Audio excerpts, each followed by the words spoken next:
মসজিদের পাশে একটা নারী ওই যুবকের প্রেমে পড়ে গেছে। মেয়েটা চিন্তা করে রে, এই যুবকটাকে যে কোনো কৌশলে আমাকে হাতে আনতে হবে, এই যুবকের সঙ্গে বিবাহ পুষতে হবে।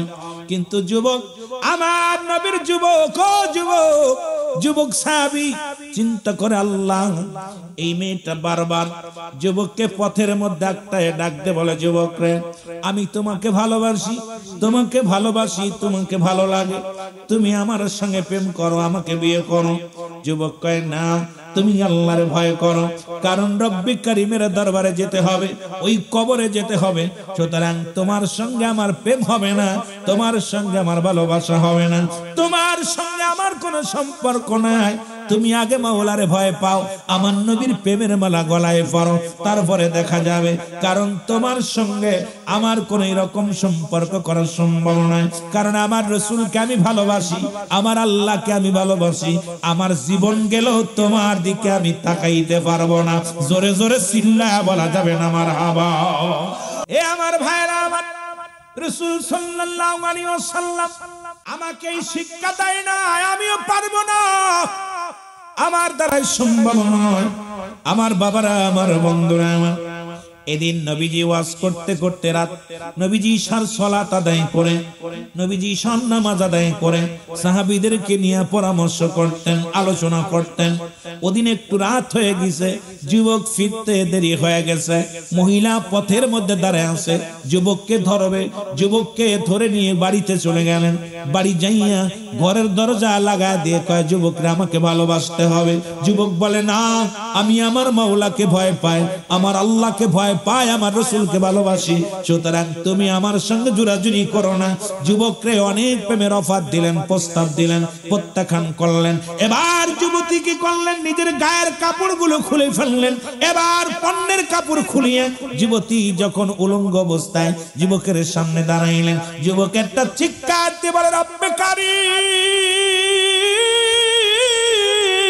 তোমার হাতে আমার জান, জীবন যদি চলে যায় তবু যেন আমি কোনো অন্যায় কাজে লিপ্ত না হয়, কোনো জিনার কাজে লিপ্ত না হয়, আল্লাহ আমার ঈমান যেন নষ্ট না হয়। আল্লাহ, ঈমানের দায়িত্ব তুমি, ঈমান রাখার দায়িত্ব আল্লাহ, ঈমান বাঁচানোর দায়িত্ব তুমি, রব্বে কারীম, তুমি আমাকে এমন কাজ করো না যে কাজ করলে আমি ঈমান হারায়া কবরে যাব আল্লাহ। এই বলিয়া যুবক বেহুশ হইয়া জমিনের মধ্যে পড়ে গেছে। জোরে জোরে চিল্লায়া বলা যাবে না মারহাবা। যুবক কি করছে, একটা চিৎকার দিছে, আল্লাহ আমাকে দয়া করো, একটা চিৎকার মেরে জমিনের ভিতরে বেহুশ হয়ে পড়ে গেছে। আমার ভাইরা, আমার বন্ধুরা, আমার গভীর মনোযোগ। এবার কি করলেন, যুবক একটা চিৎকার মারিয়া বেহুশ হয়ে যাওয়ার পর মেয়েটা চিন্তা করছে, মারা গেছে, মারা যাক, এই লোকটা যদি মারা যায় মানুষ আমার বিচার করবে, সকালবেলা লোকজন জড়ো হবে, আমি বিপদে পড়ে যাব। হাত ধরে টানতে টানতে নিয়ে রাস্তার মধ্যে ফেলে রাখছে। সকালবেলা নবীর সাহাবীরা নামাজ শেষ করে যখন রওনা দিছে বাড়ির দিকে, দেখে আল্লাহর নবীর সাহাবী, যুবক সাহাবী রাস্তার কিনারায় পড়ে আছে। জোরে জোরে চিল্লায়া বলা যাবে না আল্লাহু আকবার। এনাকে ধরে নিয়ে বাড়িতে গেলেন, বাড়িতে নিয়ে চিকিৎসা করলেন, ট্রিটমেন্ট করলেন। যুবক সুস্থ হলো, সুস্থ হয়ে ডাকতে বলে, আব্বা জান, আমাকে একটা কাগজ দেন।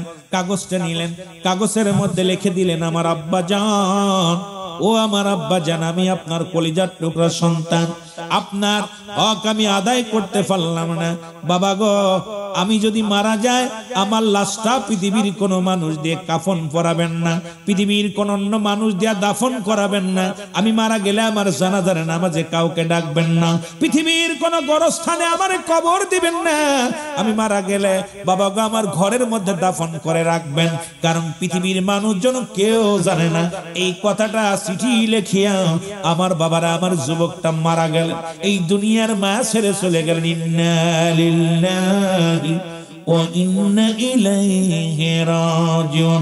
জোরে জোরে চিল্লা বলা যাবে না আল্লাহু আকবার। একটু মহব্বতের সঙ্গে দুরূদ শরীফ পড়ুন, আল্লাহুম্মা। এর দুনিয়ার মধ্যে মুসলমান কবরে নবী লাগবে, মিজানে নবী লাগবে গো, ফুলসিরাতি নবী লাগবে। নবী বলেন, হায়াতি খায়রুল লাকুম নবী কয় আমার হায়াতের জিন্দেগিটা আমার উম্মতের জন্য কল্যাণ স্বরূপ। জোরে জোরে বলেন মারহাবা। রাসূল বলে আমার উম্মতিরা রে, এই দুনিয়ার মধ্যে আমার হায়াতের জিন্দেগিটা আমি রাসূল দুনিয়ার মধ্যে আগমন করলাম আমার উম্মতের জন্য কল্যাণ স্বরূপ। আমার বাবা রাসূলুল্লাহ আমাদের সঙ্গে কথাবার্তা বলেছে, রাসূলুল্লাহ আমাদের সঙ্গে চলাফেরা করেছে। আমরা যেমনি সংসার করি রাসূল এমনি সংসার করেছে। আমার নবী কয় হায়াতি খায়রুল লাকুম, আমার হায়াতের জিন্দেগিটা আমার উম্মতের জন্য কল্যাণ স্বরূপ। আমার দেশের কিছু আলেমরা কয় নবীও মানুষ আমরাও মানুষ, নবীরা হলো গুনাহ থেকে মুক্ত আমরা গুনাহে যুক্ত, নবীরা হলো মাসুমের মাসুম আমরা হলাম গুনাহ মার্কা মানুষ। এখন গুনাহ মার্কা মানুষ হইয়া যদি কয় নবী আমগার মতো মানুষ, এর মতো বিয়াদব, এর মতো গধব, এর মতো মানুষ পৃথিবীর মধ্যে আর হয় না। জোরে কোন ঠিক কিনা? এখন রাসূল বলেন ওফাতি খায়রুল লাকুম, আমার ইন্তেকাল, আমি রাসূল দুনিয়া থেকে বিদায় নিলাম, এটা আমার উম্মতের জন্য কল্যাণ স্বরূপ। ও মামাতি খায়রুল লাকুম, রাসূল কা আমার ওফাতটা উম্মতের জন্য কল্যাণ স্বরূপ। কারণ পৃথিবীর মধ্যে কোন উম্মত, ও মুসলমান শুনে নাও, দিলের কান্ডা লাগা শোনো। রাসূল বলে যত আলেম ওলামা আছেন গভীর মনোযোগ, একটু দিলের কান্ডা লাগা শুনবেন। এবার রাসূল বলে উম্মতিরা রে, পৃথিবীর মধ্যে যদি কোন উম্মত ভালো কর্ম করে আমি নবীর সঙ্গে সঙ্গে প্রশংসা করি আমার আল্লাহর দরবারে। আবার কোন উম্মত যদি পৃথিবীর মধ্যে গুনাহের কাজ করে সঙ্গে সঙ্গে আমি নবী ইস্তেগফার করি মাফ চাই আমার উম্মতের জন্য। আরে এমন নবী কয়জন পাবেন? অন্যায় করে ছেলে মাফ চাই বাবায়, অন্যায় করে গ্রামের ছেলে মাফ চাই চেয়ারম্যান মেম্বার যাইয়া। আরে এমন নবীর উম্মত হইলাম, ভুল করে উম্মতিরা নবীর উম্মত হইয়া খুশি না বেজার। রে আমার মনের জল্পনা কল্পনা, নবী যাব আমি সোনার মদিনা। যত যুবকেরা আসবে আলোচনা মজা তত লাগবে, বসে পড়ো। রে আমার মনের জল্পনা কল্পনা, নবী যাব আমি সোনার মদিনা। এরে যাব আমি সোনার মদিনায়, বলো যাব আমি সোনার মদিনা। এরে আমার মনের জল্পনা কল্পনা, নবী যাব আমি সোনার মদিনা। এর নবীজি কেউ ভালোবাসি মনটাই আমার অনেক খুশি, নবীজি কেউ ভালোবাসি মনটাই আমার অনেক। এর নবীজি কেউ ভালোবেসে তৃপ্তি মেটে না, বলো নবীজি কেউ ভালোবেসে তৃপ্তি মিটে না। না গো যাব আমি সোনার, এটা সাউন্ড আরেকটু বাড়ান। এর যাব আমি সোনার মদিনায়, বলো যাব আমি সোনার মদিনা। এরে আমার মনের জল্পনা কল্পনা, নবী যাব আমি সোনার মদিনা। এর নবীর প্রেমে এত জাদু, ডাকিলে মনে হয় মধু, নবীর নামে এত জাদু, ডাকিলে মনে হয় মধু। ওরে এই মধু কোথাও মেলে না, বলো এই মধু কোথাও মিলে না।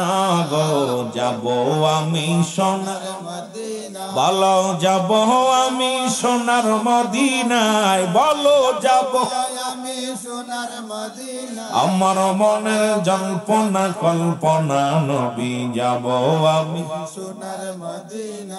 এই সোনার গাছবাসীর শুধু চাওয়া, নিদান কালে দিবেন দেখা, এলাকাবাসীর শুধু চাওয়া, নিদান কালে দিবেন দেখা। মায়ার নবী কঠিন দিনে ভুইলা যায় না, ও গো দয়াল নবী কঠিন দিনে ভুইলা যায় না। গো যাব আমি সোনার মদিনা, ই বলো যাব আমি সোনার মদিনা। এরে আমার মনের জল্পনা কল্পনা, নবী যাব আমি সোনার মদিনা। এ দুনিয়ার মুসলমান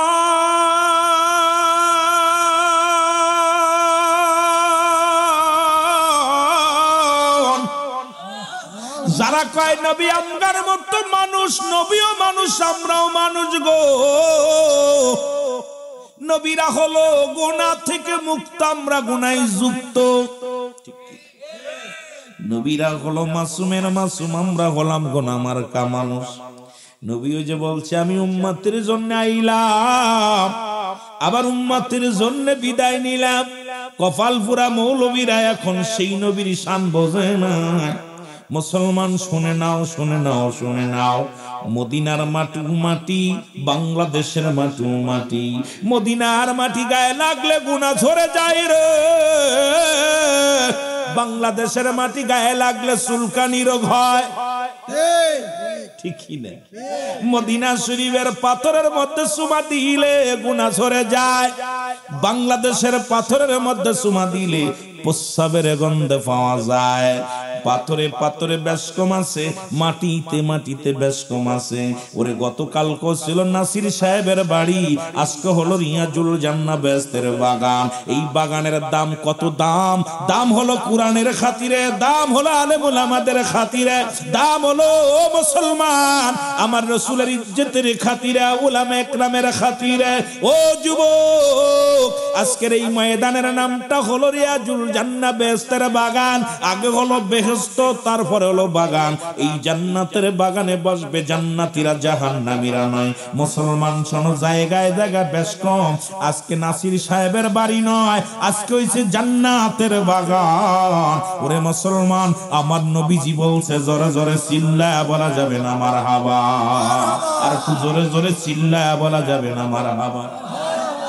আমার ভাইয়েরা, আমার বন্ধুরা, যারা বলে এই কথাগুলো আমি বুঝাই, আমি যুবকদের আলোচনা করব গো।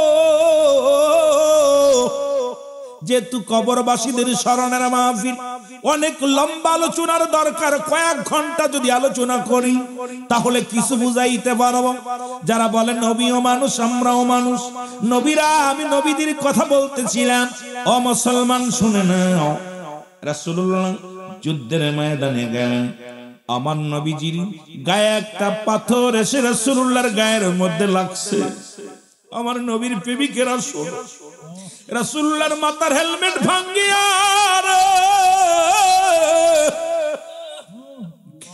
আমার নবীর মাথার মধ্যে এক টুকরা লোহা প্রবেশ করেছে। রাসূলুল্লাহ জমিনের মধ্যে বেহুশ হয়ে পড়ে গেছে। সাহাবীরা দৌড়ে আসছে, নবী বুঝি ইন্তেকাল করেছে। আমার রাসূল বুঝি আর দুনিয়ার মধ্যে নাই, আমার রাসূল বুঝি আর দুনিয়ার মধ্যে আর নাই। দূর থেকে দৌড়ে আসছে নবীর এক সাহাবী মালিক ইবনে সিনান, জোরে জোরে চিল্লায়া বলো মারহাবা। সাহাবীর নাম মালিক ইবনে সিনান। মুফতি সাহেবরা আছেন, ও আলেম উলামা, লেখে নাও গো, আজকে নবীর জন্য কেন আশেকরা পাগল, কেন যুবকরা পাগল? তুমিও পাগল হবা, কারণ নবীর জন্য আমার আল্লাহ স্বয়ং পাগল। জোরে জোরে বলেন ঠিক কিনা? এর নবীর প্রেমে আমার আল্লাহ বড় পাগল। ফেরেশতারা পাগল, যুব সৈনিকেরা পাগল, সুন্নি জামাতের ভাইয়েরা পাগল। কারণ পাগলামি করে নবীর প্রেমে, এরা অন্য কিছু বোঝে না। রাসূলের প্রেম, রাসূলের ভালোবাসা ছাড়া কেন ভালোবাসবে না? শুনে নাও, আল্লাহ কয় বান্দারে, এই জমিনটা আমি শূন্য বিচ্ছিন্ন করে দিব। কুল্লু মান আলাইহা ফান, সব শেষ করে দিবে কে? ও যুবক, কে? আল্লাহ কয় বান্দার এই জমিনের মধ্যে যা কিছু আছে গো, সবকিছু আমি চূর্ণ বিচ্ছিন্ন করে দিব। এই জমিনের মাটিগুলো পুরায় মিথ্যা বানায়া দিব। এই জমিনের ভিতরে যত পানি আছে, পানিগুলো পুরায় আমি ছাই বানায়া দিব। যেদিন কিচ্ছু বলতে কিচ্ছু থাকবে না, সেদিন থাকবো আমি আল্লাহ, আর আমি থাকবো আমার রাসূলের ভালোবাসা নিয়ে। যেখানে আমার আল্লাহ থাকে রাসূলের ভালোবাসা নিয়ে, আমরা কি তোমারে ভালোবাসা নিয়ে থাকবো? কারণ আমরা সুন্নি জনতা, এই জন্য নবীর ভালোবাসা নিয়ে থাকি। আল্লাহ থাকে রাসূলের প্রেম নিয়ে, আমরাও থাকতে চাই রাসূলুল্লাহর ভালোবাসা নিয়ে। জোরে বলেন ঠিক কিনা? আরো জোরে বলেন ঠিক কিনা? আল্লাহ থাকবে কার ভালোবাসা নিয়ে? নবীজির ভালোবাসা নিয়ে। আল্লাহ কয় যেদিন আমি সব কিছু শেষ করে মাইক ওয়াজ করলে আমার জীবন শেষ। সাউন্ড বাড়ায় রাখি যাব্বা, বেশি না, একটু কষ্ট কর। আল্লাহ থাকবে রাসূলুল্লাহর ভালোবাসা নিয়ে, আমরা থাকবো কার ভালোবাসা নিয়ে? ওরে প্রেম যদি করবি রে মন, বলেন প্রেম যদি শিখবি রে মন, সব সেরে চল মদিনায় তোরা, সব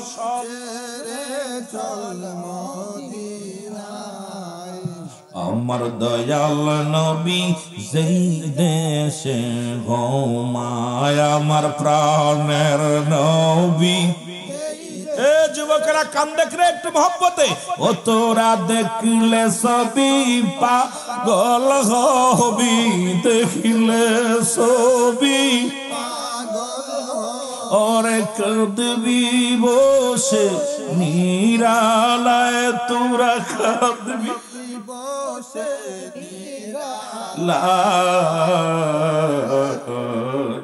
আমার দয়াল নবী সেই দেশে ঘুমায়, আমার মায়ার নবী।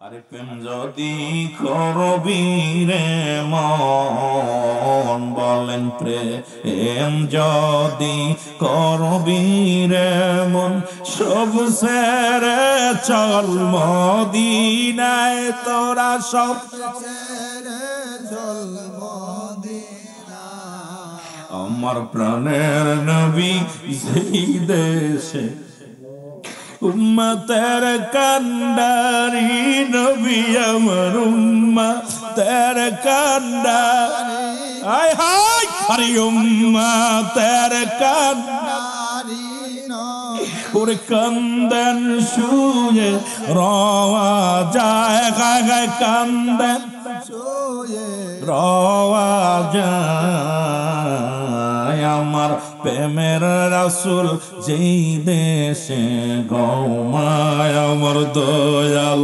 নবী যেই দেশে ঘুমায়। আমার ভাইরা কথাগুলো খুব লক্ষ্য করে, দূর থেকে দূরে আসছে মালিক ইবনে সিনান, ডাক দিয়ে বলে নবীর সাহাবীরা, রে ও নবীর সাহাবীরা, সরে যা রে সরে যা। রাসূলুল্লাহর কদম মোবারকে আসলেন, আসিয়া মালিক ইবনে সিনান কি করলেন, নবীজি মাথা মোবারক থেকে রডখানা দাঁত দিয়ে টান দিয়ে বাইর করলেন, রাসূলুল্লাহর মাথা থেকে রক্ত ঝরতে লাগলেন। আলেম ওলামা গভীর মনোযোগ, আমার সুন্নি ভাইয়েরা গভীর মনোযোগ। রাসূলুল্লাহ দেহ মুবারক থেকে মাথা মুবারক থেকে রক্ত ঝরতে লাগলেন। মালিক ইবনে সিনান রাসূলুল্লাহর রক্ত মুবারক সেটে সেটে খেয়ে ফেলল। জোরে বলেন মারহাবা, আরো জোরে। রক্ত মুবারক খেয়ে ফেলছে। সাহাবীরা বলে, মালিক, ও মালিক ইবনে সিনান, তুমি কি জানো না মানুষ মানুষের রক্ত খাইতে পারে না, হারাম। তুমি মানুষের মানুষ হইয়া মানুষের রক্ত পান করলা। মালিক ইবনে সিনান বলে, ও নবীর সাহাবীরা শোনো, এই পৃথিবীর সব মানুষের কাছে হারাম হইতে পারে, আমি আমার রসূলের রক্ত আমার কাছে হাজার হাজার বার হালাল। জোরে জোরে চিল্লায় বলা যাবে না মারহাবা, আর একটু জোরে জোরে চিল্লায় বলা যাবে না মারহাবা। পাখার ব্যবস্থা করে রাসূলুল্লাহ। এ মুসলমান শোনা নাও, এবার নবীজি হুশ হইলেন। সাহাবীরা বলে, ইয়া রাসূলুল্লাহ, খুব মনোযোগ, কারণ আপনাদেরকে ওই আলোচনা, যে সমস্ত আলোচনা গুলো খেয়াল করতে হবে, সব আলোচনা। আর আমি ভাই রং তামাশা দিয়ে ওয়াজ করতে পারি না, আমার প্রতিটা আলোচনা চোখের পানি আনতে হবে। কথা বুঝলেন? এত দূর থেকে, আপনাদের থেকে প্রায় 550-600 কিলোমিটার দূর থেকে আমাকে আনছেন। এখন দুইটা কথা যদি বলতে আসা আপনারা যদি না খেয়াল করেন, প্রতিদিন আসাও সম্ভব না, আর প্রতিদিন মাহফিল করাও সম্ভব না। রাসূলের সাহাবীরা বলে, হুজুর,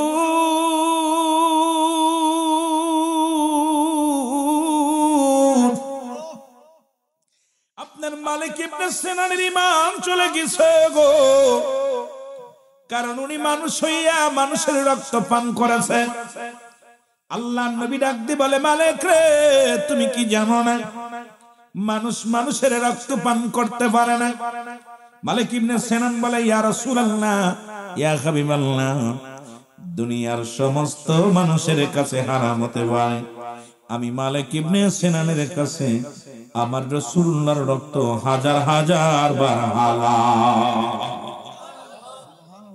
রাসূলুল্লাহ বললেন, আমার সাহাবীরা গো, তোমরা যদি দুনিয়ার মধ্যে কোন জীবিত জান্নাতি মানুষ দেখতে চাও, রাসূলুল্লাহর ঘোষণা শুনে নেন। আমার নবীজি বললেন, ও আমার সাহাবীরা শোনো, তোমরা যদি পৃথিবীর মধ্যে কোন জান্নাতি জীবিত মানুষ দেখতে চাও, আমার মালিক ইবনে সিনানকে প্রাণ ভরে দেখে নাও। আজকে আমার মুসলমান আজকে ফতোয়া লাগাও, কোথায় কোথায় ফতোয়া লাগাও? রাসূলের সম্মানের উপরে, রাসূলের উপরে। আমার নবী যদি বেজার হয়ে যায়, পৃথিবীর আদালতে রব্বে কারিমের দরবারে ধরা পড়ে যেতে হবে। রাসূল যদি রাজি হয়ে যায়, রব্বে কারিম তোমার উপরে রাজি হয়ে যাবে। এই জন্য আমার রাসূল রাজি যার উপরে, আমার আল্লাহ রাজি তার উপর। বলেন, আমার রাসূল রাজি যার উপরে, আমার আল্লাহ রাজি। রাসূল জানে দয়া করে, মরদা দিল তার জিন্দা হয়। আরে অকুল দরিয়ার মাঝে ডুবা নৌকা ভেসে যায়, আমার রাসূল রাজি যার উপরে, আমার আল্লাহ রাজি তার উপর। বলেন, আমার নবীরা, জোরে বলেন না, যার উপরে, আমার আল্লাহ। দেখ না ফরিদ করিল দান, অমূল্য চক্ষুর রতন। এই দরজায় ঢুকতে হলে সময় লাগবে রে, এই ওর নবীর ভালোবাসার চোখ খুলতে সময় লাগবে। এলেমের বাহাদুরি করে রাসূলুল্লাহকে পাওয়া সম্ভব নয়, ওলি আল্লাহর কদমে যাইতে হবে, ওখান থেকে আমার নবীরে খুঁজতে হবে। জোরে বলেন ঠিক কিনা? দেখ না ফরিদ করিল দান, অমূল্য চক্ষুর রতন। আর ইব্রাহিম সারিয়া দিল মহামূল্য সিংহাসন। আরে একটা গমি ছাড়তে পারি না। আর ইব্রাহিম আলাইহিস সালাম, ইব্রাহিম আদম রাজত্ব ছেড়ে দিছে আল্লাহকে পাওয়ার জন্য। শেখ ফরিদ তার চোখ দুইটা বিলিয়ে দিছে আল্লাহকে পাওয়ার জন্য। আর আমরা একটা রাত আমার নবীর প্রেমে আল্লাহর গোলাম হয়ে থাকতে পারবো কি পারবো না? আরো জোরে বলেন, পারবো কি পারবো না? আরো জোরে বলেন, পারবো কি পারবো না?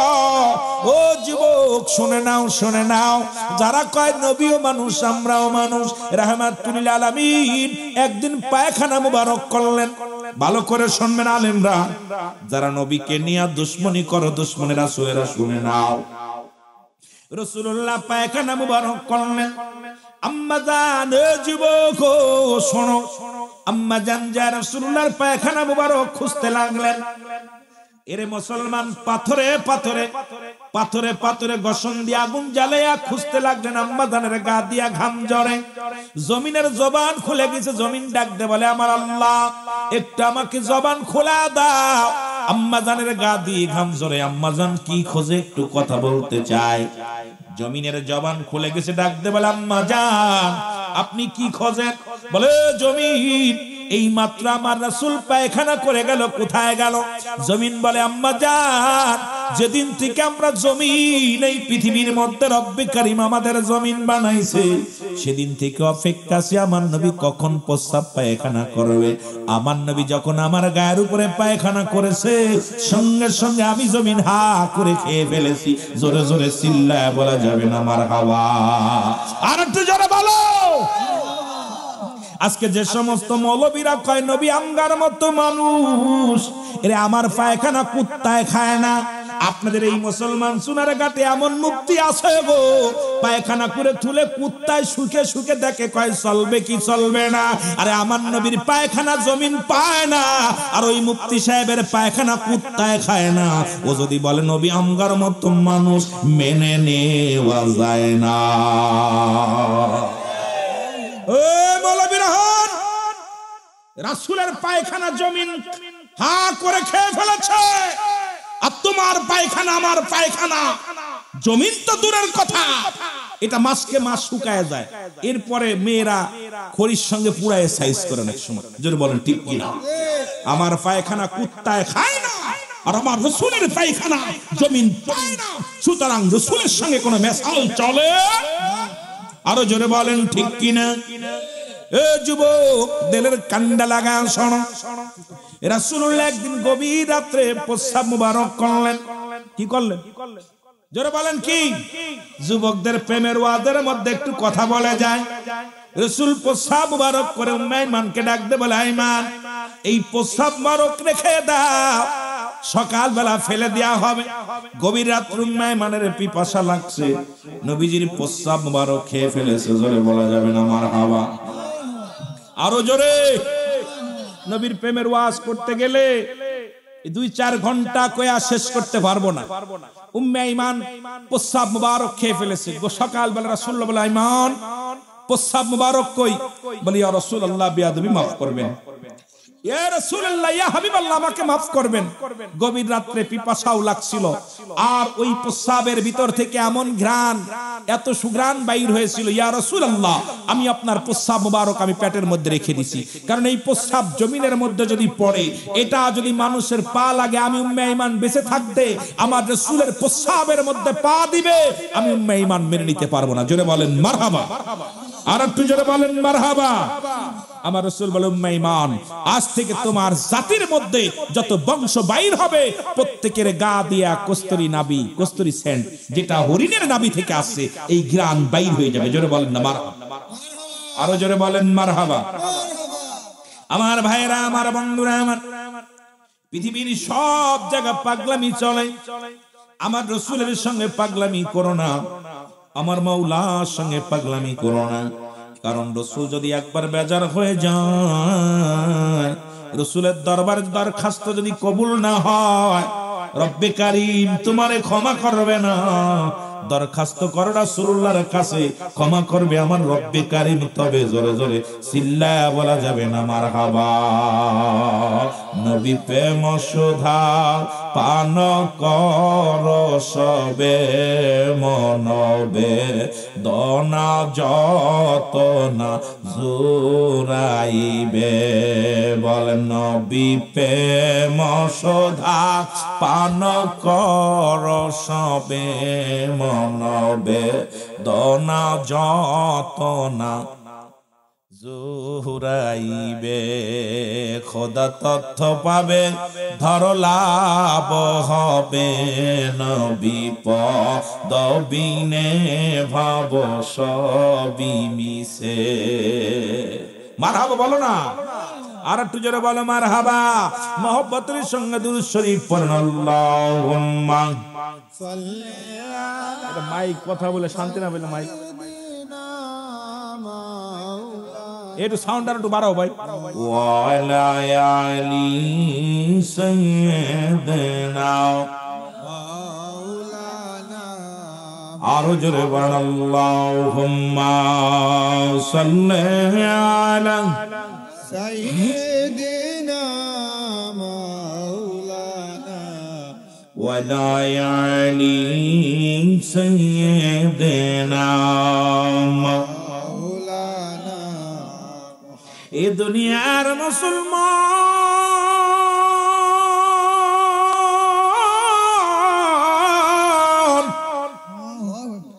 নবীজি বললেন, সাহাবীরা রে, আমি নবী ঘোষণা করে দিলাম, শোনো শোনো। সাহাবীরা দিলের কান্ডা লাগা, শোনো, তোমরা কি আমার সাথে জান্নাতে যেতে চাও? আজকে আমি চোনারঘাটের ভাইদেরকে বলবো, রাসূলুল্লাহর সঙ্গে কে কে জান্নাতে যেতে চাও? হাত দুখানা তুলে দেখাও। ইয়া রাসূলুল্লাহ। একটু জোরে জোরে চিল্লায় বল আল্লাহু আকবার। আল্লাহু আকবার। কোথায় যেতে চাই? জান্নাতে। আরো জোরে বলেন কোথায় যেতে চাই? এই নাসির মিয়ার বাড়িতে বইয়া রব্বে কারিমের দরবারে ডাকতে বল আল্লাহ। আর একটু জোরে বল আল্লাহ। আল্লাহ তোমার হাবিবের সনে জান্নাত যেতে চাই। জোরে জোরে বলো আল্লাহ তোমার হাবিবের সনে জান্নাতে যেতে চাই। জোরে বলো মারহাবা। রাসূল বলেন দুইটা জিনিস হেফাজত করবা। আমি নবী ওয়াদা করলাম দুইটা জিনিস যে ব্যক্তি হেফাজত করতে পারবে আমি নবী ওয়াদা করেছি রে ওই যুবক যুবতীর হাত ধরে জান্নাতে নিয়ে যাব।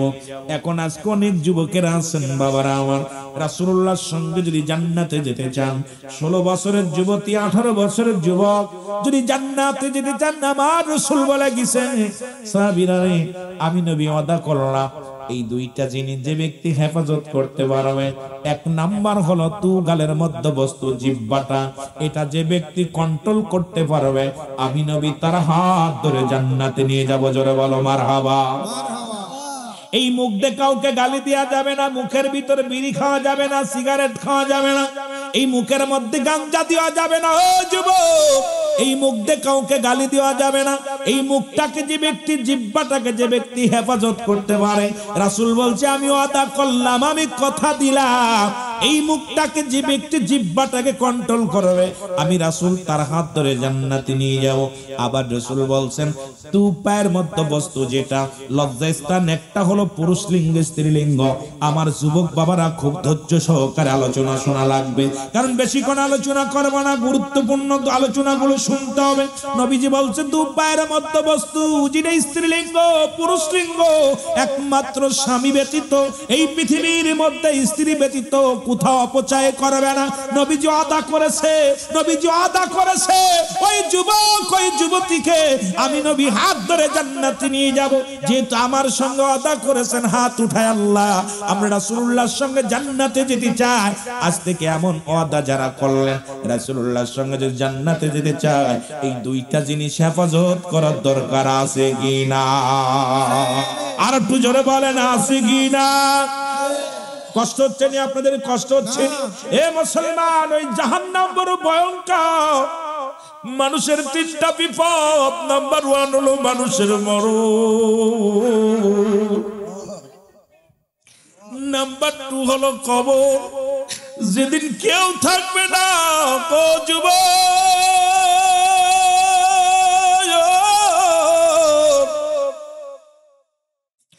যেদিন তোমার এই অন্ধকার কবরে রেখে আসবে রে, কেউ হবে না তোমার সাথী, কেউ হবে না তোমার বন্ধু, কেউ হবে না তোমার বান্ধব। দুনিয়ায় কত বন্ধু নিয়ে আড্ডা মারলা, কত বন্ধু নিয়ে ঘুরে বেড়াইলা, কবরের বন্ধু কেউ নাই, কবরের বন্ধু কেউ হবে না রে বাবা। ওই কবরটা বড় ভয়ঙ্কর।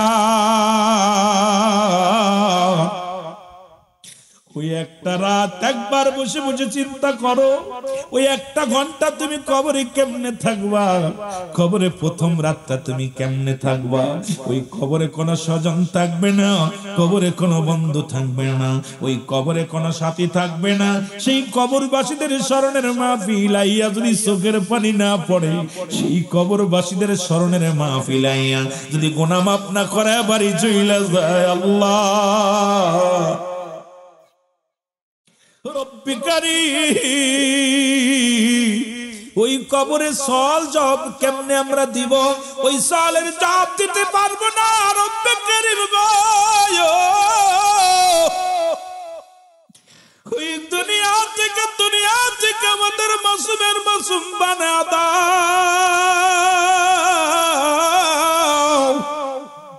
আল্লাহ। আমাদের কবরে আর কান্দায়ও না, হাসরের ময়দানে কান্দায়ও না, কারণ 3টা বিপদ। নাম্বার 1 হলো মানুষের মরণ। এই মরণের কথা বলতে যাইয়া আল্লামা মুফতি আমজাদ আলী সাহেব একটা কিতাব লিখলেন, কিতাবের নাম বারে শরিয়া। এই কিতাবের মধ্যে লিখতে যা বললেন, দুনিয়ার মানুষ শোনো গো, মানুষ যখন মারা যায় 70টা তাজা উটের গায়ের চামড়া জবাই না করিয়া উল্টো দিকে টান দিয়া লবণ আর মরিচ লাগাইয়া দিলে যত যতটুকু যন্ত্রণা হয় এর চাইতে 70 গুণ যন্ত্রণা হলো একটা সাধারণ মৃত্যু। এখন আমরা অনেকেই মরণকালে পায়খানা করে দিই, অনেকেই মরণকালে প্রস্রাব করে দিই, অনেকেই মরণকালে জিহ্বাটা বাইর হয়ে যায়, অনেকের মরণকালে চোখ দুটি বড় বড় হয়ে যায়। আল্লাহ আল্লাহ, ওই মরণটা কত কঠিন।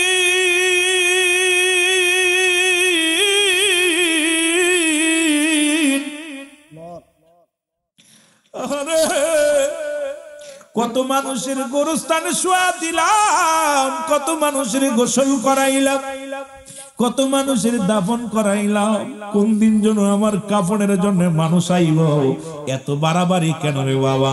প্রথম দুনিয়ার মধ্যে কাপড় পরে অন্যের হাতে, শেষ বিদায়ের সময় কাপড় পড়তে হবে অন্যের হাতে।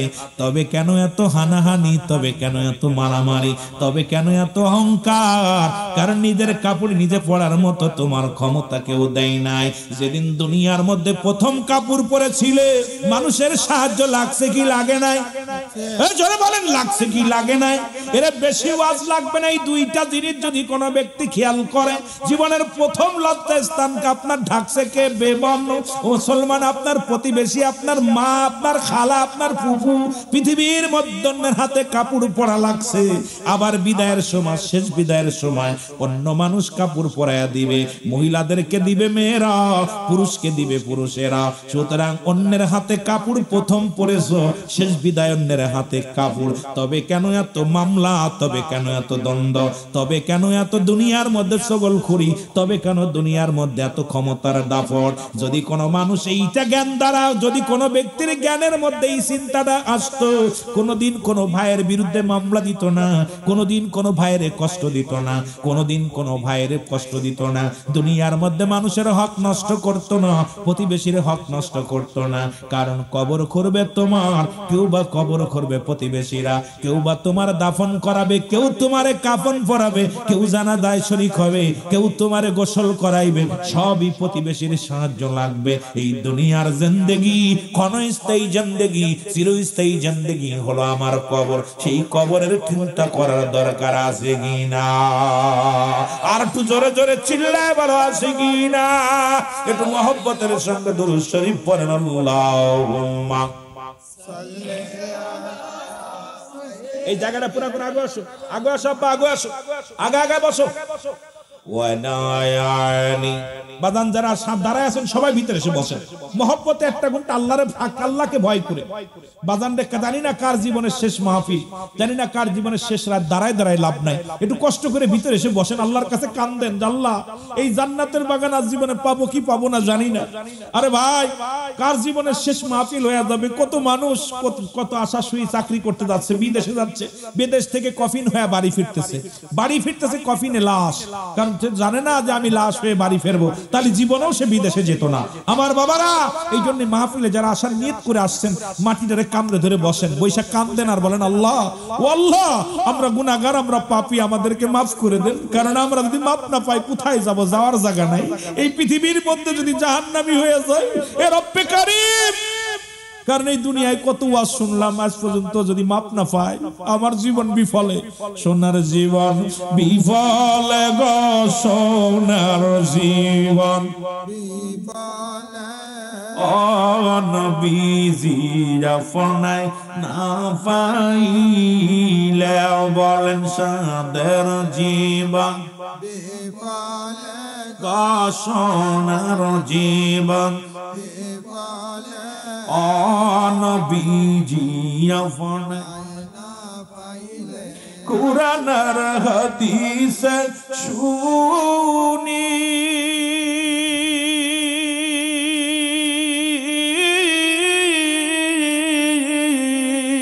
গুনাহগারের বন্ধু তুমি।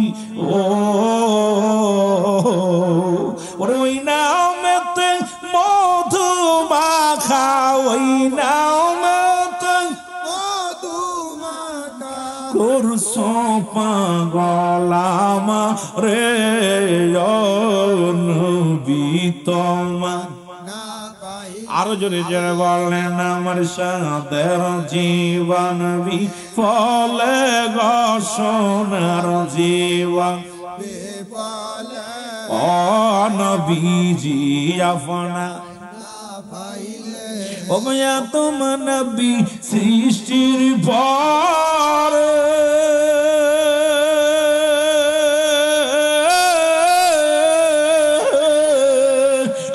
শিরডি সেজদায় পড়ে গো আদম নবী ক্ষমা পাইল আদম নবী ক্ষমা পাইল দয়াল নবীর খাতিরে নবীজি আপনা আরো জোরে বলেন সাদের জীবন বিফলে গো সোনার জীবন নবীজি আপনা